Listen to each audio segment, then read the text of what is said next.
Hello students, मैं वापस तुम्हारे को ये लेसन रिवाइज कर रही हूँ। कल बच्चे आए थे तो उन्होंने कहा कि मैडम हमें समझ नहीं आया, तो मैं तुम्हारे को वापस रिवाइज कर रही हूँ।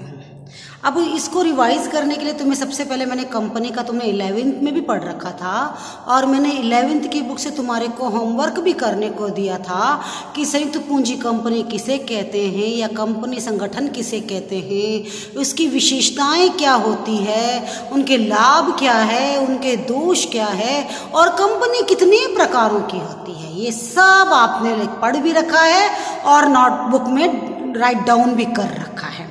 आज हम पढ़ते हैं कि मैंने आपको कंपनी को ये सब बताने के बाद अब कंपनी में पूंजी के कितने प्रकार हैं मैंने आपको बताया था कि कंपनी में पूंजी के कितने प्रकार हैं। मैंने केम स्कैनर भी डाला था।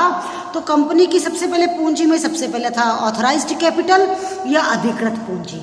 मैंने ये भी बताया था, सारा लिख के बताया था कि ऐसी पूंजी जो कंपनी के जो प्रमुख प्रलेख बनाने होते हैं हर कंपनी को, तो जो ऐसी पूंजी जो कंपनी के पार्षद सीमा नियम के पूंजी वाक्य में दी होती है उसे अधिकृत पूंजी कहते हैं।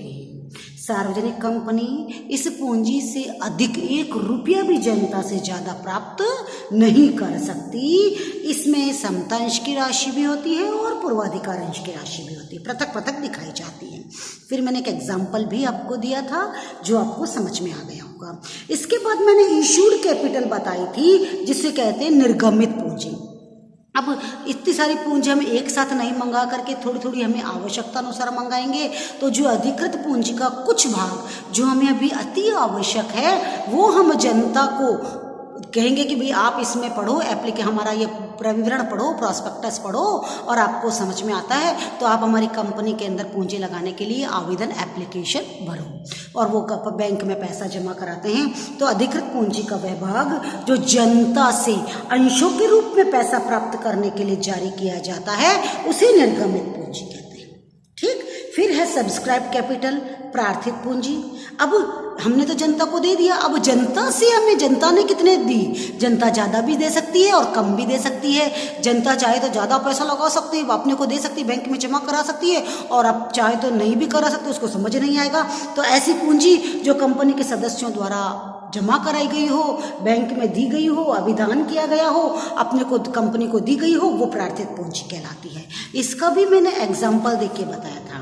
अब अपन जैसे मैंने कल सवाल करवाया था, ऐसी पूंजी जो किश्तों में मांगी जाती है, एप्लीकेशन से, अलॉटमेंट से, फर्स्ट कॉल से, सेकंड कॉल से, ऐसे मांगी जाती है किश्तों में पूंजी। और अगर कोई व्यक्ति नहीं चुकाता, जिसने एप्लीकेशन तो चुका दी और वो फर्स्ट कॉल नहीं चुका पाया या सेकंड कॉल नहीं चुका पाया, तो जो चुका दी है वो पेड अप कैपिटल कहलाती है। जो नहीं चुकाई वो क्या कहलाएगा? कल मैंने बताया था कॉल्स इन एरियर या बकाया पूंजी। ठीक है, तो इसमें कहते हैं कि मांगी गई पूंजी जो जनता से मांगी गई हो, ऐसी पूंजी जो जनता से मांगी गई हो, और प्रदत्त पूंजी जो जैसी पूंजी जो जनता ने चुका दी हो। ठीक है, इसमें कॉल्स इन एरियर और कॉल्स इन एडवांस भी आता है।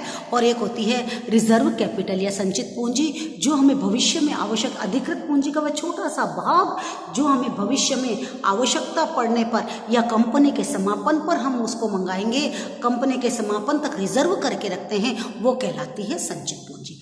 इस प्रकार से ये 6 प्रकार की पूंजी मैंने आपको बताई थी। इसको अच्छे से लिखाया भी था, कैम स्कैनर भी भेजा था, अब आपको समझ में आ जाएगा। इसके बाद मैंने बताया था कि आप इश्यू ऑफ शेयर क्या है।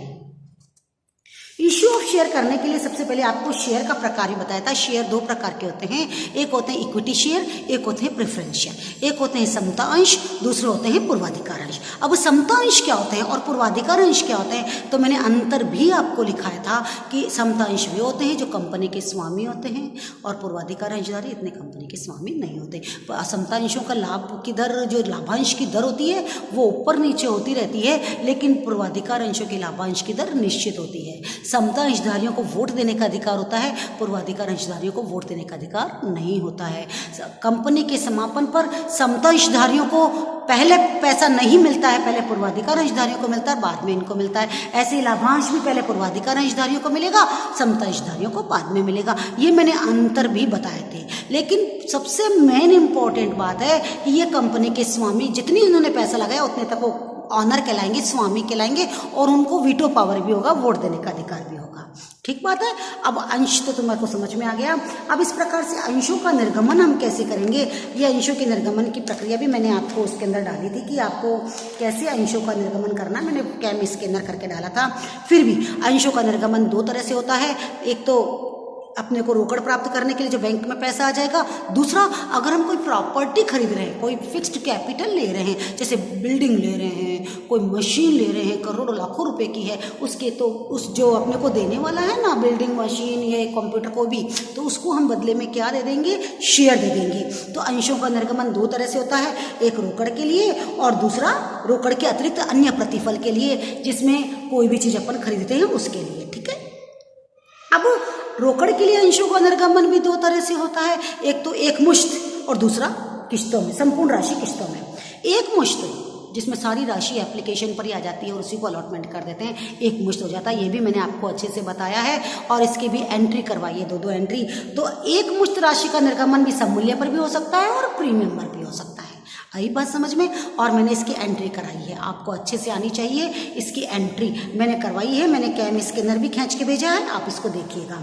अब इसमें मोस्ट इंपॉर्टेंट है कि किस्तों में देय होता है। जब राशि किस्तों में देय होती है तो वो दो प्रकार से देय है अंशों पर, एक होता है सममूल्य पर, दूसरा होता है प्रीमियम पर। पहले हम डिस्काउंट पर भी देते थे, अभी कंपनी एक 2013 के अनुसार डिस्काउंट पर किसी प्रकार की कोई अंश निर्गमन नहीं किए जाते, तो केवल दो ही प्रकार से किए जाते हैं, एक तो सममूल्य पर और दूसरा प्रीमियम पर। सममूल्य की मैंने 4 किस्त है तो 8 एंट्री होगी, 6 किस्त है, 3 किस्त है तो 6 एंट्री, यानी एक किस्त की 2 एंट्री, एप्लीकेशन की 2 एंट्री, अलॉटमेंट की 2 एंट्री, फर्स्ट कॉल की 2 एंट्री, सेकंड कॉल की 2 एंट्री। ये मैंने आपको 8 एंट्री करके बताई है और आपको अच्छे से आ जानी चाहिए और आपने करी भी है। मैंने कम से कम 3-4 सवाल करके दिए हैं और आज भी मैं 2-3-4 सवाल देती हूँ। अब प्रश्न ये उठता है कि जैसे अपन ने अंशों का निर्गमन किया तो उसमें जो प्रथम मांग की राशि मंगाई तो उसके लिए क्या कंपनी के कानूनी प्रावधान हैं वो आपको पता होना चाहिए। आज मैं इसका बताती हूँ। और जो प्रीमियम, जो अपन अंकित मूल्य से ज़्यादा पैसा लेते हैं तो जो प्रीमियम की अमाउंट होती है वो कंपनी के लिए क्या क्या काम करती है, वो क्या काम आती है और इसको बैलेंस शीट में कहाँ लिखते हैं, ये सब भी आपको आना चाहिए। आज मैं कैम स्कैनर खींच के भेजूंगी जो आपको आ जाएगा। और मैंने कॉल सिनेरियर के 2-3 सवाल कराए हैं, आप इसको ध्यान से करिए। अब मैं आज आपको 3-4 सवाल भी देती हूँ ताकि आप उसको कर सकें। ओके बच्चों, थैंक यू।